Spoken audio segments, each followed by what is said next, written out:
আর সেমিফাইনালে মুখোমুখি হবে ভারত বনাম ইংল্যান্ড। তো ভারত আর সেমিফাইনাল না খেলেই সরাসরি ফাইনালে চলে যাবে। তো চলুন দেখে নেই কীভাবে সেটা সম্ভব। আসলে সুপার 8 পর্বে আফগানিস্তান এবং বাংলাদেশকে হারানোর পর টিম ইন্ডিয়া অস্ট্রেলিয়াকেও 27 রানে হারিয়ে দিয়েছিল, যার কারণে 3 ম্যাচে 3 জয়ে 6 পয়েন্ট নিয়ে গ্রুপ 1-এর শীর্ষে জায়গা করে নিয়েছিল টিম ইন্ডিয়া। এই অর্থে সেমিফাইনালে ভারত মুখোমুখি হবে গ্রুপ 2-এ দ্বিতীয় স্থানে থাকা ইংল্যান্ড দলের সঙ্গে। তবে এই ম্যাচে বৃষ্টির আশঙ্কা দেখা দিয়েছে।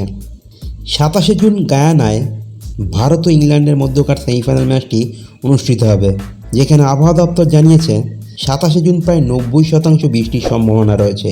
আর এই কারণেই ধারণা করা হচ্ছে ভারত ও ইংল্যান্ডের মধ্যে সেমিফাইনাল ম্যাচটি ভেসে যেতে পারে। এখন ভারত ও ইংল্যান্ডের মধ্যকার সেমিফাইনাল ম্যাচটি যদি পুরোপুরি ভেসে যায়, তাহলে আইসিসি তার জন্য কোনো রিজার্ভ ডে রাখেনি, যার কারণে না খেলেই ফাইনালে যাবে টিম ইন্ডিয়া। কারণ ভারত তার গ্রুপ 1-এ শীর্ষে এবং ইংল্যান্ড দ্বিতীয় স্থানে থাকায় সেমিফাইনাল না খেলেই দেশে ফিরবে। তো এইভাবেই ভারত সেমিফাইনাল ম্যাচ না খেলেই সরাসরি পৌঁছে যাবে ফাইনালে।